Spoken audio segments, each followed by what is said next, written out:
Nongeye kugusuhuza kandi nguha ikaze wowe ukurikira Geno Media TV mu buzima bwawe bwa buri munsi. Njyewe tugiye kubana muri iki kiganiro kirambuye, nitwa Brown. Uyu munsi tugiye kuvuga ku mateka y'icyamamare mwese mwakunze cyangwa se mugikunda, Aline Gahongayire. Aline Gahongayire se waba wari uzi ko yavutse ku itariki 12 z'ukwa 12 1986? Ubu tuvugana afite imyaka isaga 38. Kandi Aline Gahongayire akaba ari mwene Majyambere Silas na Chantal. Majyambere Silas akaba ari umwe mu bagwizatunga cyangwa se mu banyamafaranga bino mu Rwanda, mu bacuruzi bakomeye cyane, dore ko ku isi yose afite ubucuruzi butandukanye. Wakwibaza uti Aline Gahongayire kuki yakoze ubucuruzi ngiye kukubwira, cyangwa se yakoze utuzi dutandukanye ngiye kukubwira, kandi afite papa w'umunyamafaranga? Aline Gahongayire nabikubwiye hejuru ko yavutse ku itariki 12 z'ukwa 12 1986. Akaba yarakoze utuzi dutandukanye, dore ko yacuruje ipamba, agacuruza na coca, ndetse si ibyo byonyine kuko yakoze n'ubukomisiyoneri cyangwa se bano bantu baranga amazu. Ubu tuvugana rero tugiye kugaruka ku buzima bwihariye bwa Aline Gahongayire mwese mukunda muri benshi, dore ko yaririmbye indirimbo zitandukanye zakoze ku mitima ya benshi, ndetse n'ubu zikihakora.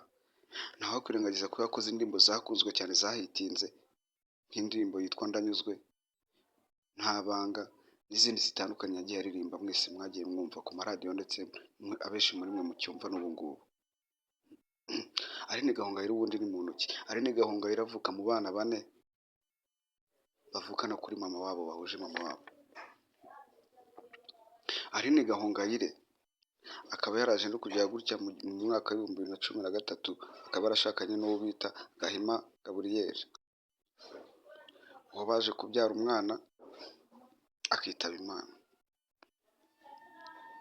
Ndetse ubwabo ntabwo barambanye we n'umugabo we, kuko bamaranye igihe cy'amezi makeya cyane abarika, baratandukana nubwo byavuzwe bakabanza kubigira ibanga. Ariko burya ngo nawe utwika inzu ngahisha umwotsi, byaje kurangira n'ubundi inkuru ibaye impamo, baratandukanye. Aline Gahongayire yatangiye kugaragaza ko afite impano yo kuririmba cyangwa se y'ubuhanzi akiri mutoya, dore ko yanyuze muri korali yitwa Zafu, uririmbira muri Zion Temple kwa Gitwaza. Turagenda gakeya kugira ngo ijambo ku rindi hatagira ikigucika, hanyuma nawe ugira ikisigarana. Aline Gahongayire yatangiye kuririmba ku giti cye afite imyaka 23.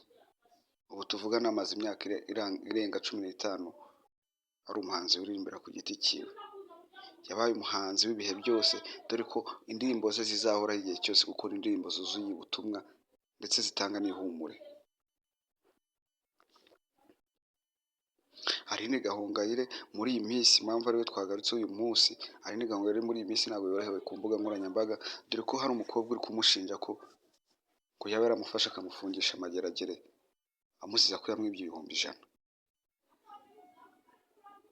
Aline Gahongayire se we arabivugaho iki kuri izi nkuru ziri kugenda zimuvugaho, dore ko aravuga we ko ari ukumusebya?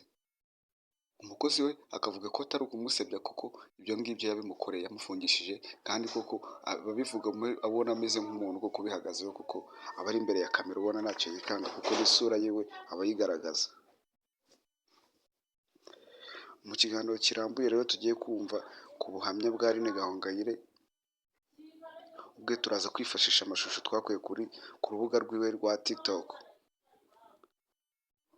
Aline Gahongayire arabivugaho iki iby'uyu mukozi uri kugenda umusebya ko yaba yarakoze ibintu bitandukanye, cyangwa se uko tumubona mu buhamya atanga cyangwa se mu butumwa atanga bw'Imana, atari we Aline Gahongayire w'imbere?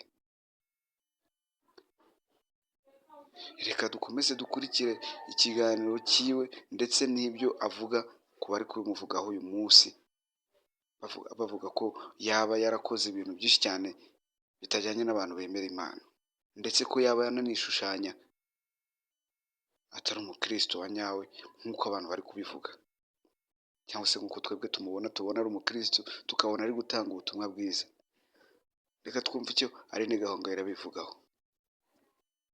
Turaza kwifashisha amashusho nk'uko nabikubwiye yo ku rukuta rwe rwa TikTok.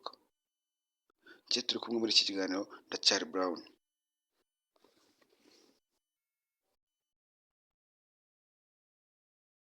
aka rero ntago ndi bukihererane nubwo imbeho kabisa iri kuntwara ijwi nabanyira amatama, ariko reka nkubwire, wowe uri ahantu wumva wihebye niwe nshaka kuganiriza. Iyi message nyine irareba nyirayo, sibyo? Niba itakureba reba hirya.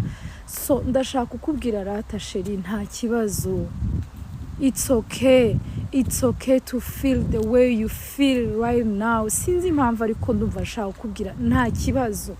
Wenda uri ahantu uri muri ghetto byanze, uri kumva nyine ubuzima, sibyo? Bishobotse washyiraho iherezo, ariko reka nkubwire shusho, wishyira iherezo ku buzima bwawe, kuko wabuguhaye yakugiriye icyizere. N'ukuri kw'Imana reka nkubwire, yakugiriye icyizere ko icyo kintu kiza kikakwituraho, icyo giri gutuma ushobora kwiyambura ubuzima. Reka cyo kivemo, kuko nta n'ubuzima kigira, ni ikintu kimeze nk'igipirizo. Rero nkubwiza ukuri, uwaguciriyeho iteka ndashaka kubwira yuko njye ntago naguciriyeho iteka, basi mbabarira, unyizere, haguruka aho hantu uri, wake up, ongera sheri, ejo rega harahari, uyu munsi byanze, nibyo koko byanze, ariko ndakubwiza ukuri, ejo harahari. Kandi umunsi iyo twawuremewe ntago bavuga ngo kuri liste ngo haraza bakanaka, oya, n'ubuntu sheri, ubuntu.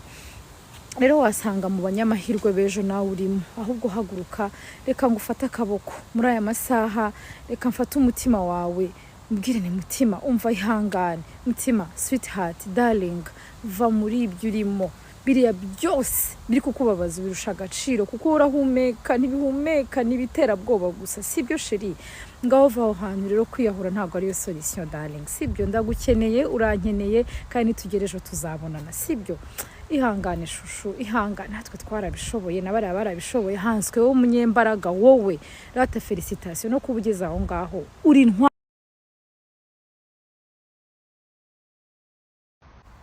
Mwiriwe nanone, ntekereje akamva ntakihererana, ntekereje uburyo umuntu afata undi muntu akamusenya, ugasanga umuntu nyine yasenyutse nawe ugashwanyaguza. Mbona atari byiza, mbona rwose nakugira inama yo guhitamo kubaka, kubera yuko uri usenyutse ni muntu nkawe, muntu uva amaraso nkayawe disi. Bishoboke yuko rero ari gusenyuka koko, kandi bigaragara yuko yasenyutse, nibyo umusenyura biri byo, ariko wowe fata umwanya rero tumwubake, sibyo? Buriya kubaka biraryoha, ukajya uvuga ngo uriya muntu, kubera ko azongera yubakike, n'uba warabigizemo uruhare rero nawe bizakubera ishema. Ngaho muntu rero, bahamubere, sibyo? Hambere sheri, nanjye mpakubera, Imana iguha izo mbaraga, nanjye Imana impa izo mbaraga. God bless you. Nyine ndabitekereje, numva nyine nabibasangiza.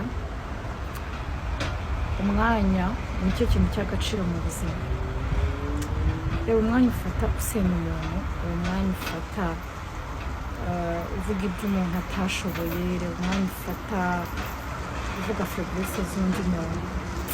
Ngaho ufata uwo mwanya umubyaza umusaruro, ibyo atashoboye nyine byararangiye, ariko hari icyo yashobora, kandi wasanga icyo yashobora yagishobozwa nk'uko wamuha pusha, ijambo ushobora kumubwira uyu munsi, isengesho wamusengera, message wamwoherereza, aho wamwubakira utari. Inshuti nziza ni kubahira aho utari, inshuti nziza ni kuvuga neza mutari kumwe, mwaba muri kumwe bikaba akarusho. Nyaboneka isi ntikwanduze, isi ngo izane umwijima, gerageza ube umucyo mu mwijima, sibyo? Wowe wabashije kunyubakiraho, ntabwo ndagushimiye, nanjye Imana izana imbaraga zo kubaka no kuvuga neza aho utabasha kwivugira, nawe utabasha kugera.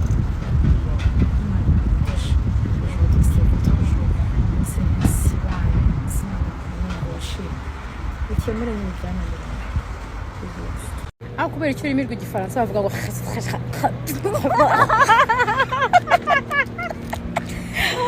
ni ukuri kuvuga agira ngo amakaye menshi cyane, nuko no mu kinyarwanda wasanga tuvuga rwa. So you guys, ntekereje ikintu bajya bavuga ngo rest in peace, but me I really need to change this. Mu gihe ukiriho live in peace, kugira ngo igihe utazaba ukiriho bazavuge ngo rest in peace. So live in peace, so that you can rest in peace ariko apana ubu ngubu ariko nyine ku iherezo ry'ubuzima uzanagire n'igihe cyo kuruhukira mu mahoro sibyo wandi kumva abantu bavuga wasanga nanjye umva mvuga uburyohe bw'ibitwa anyway peace look good on you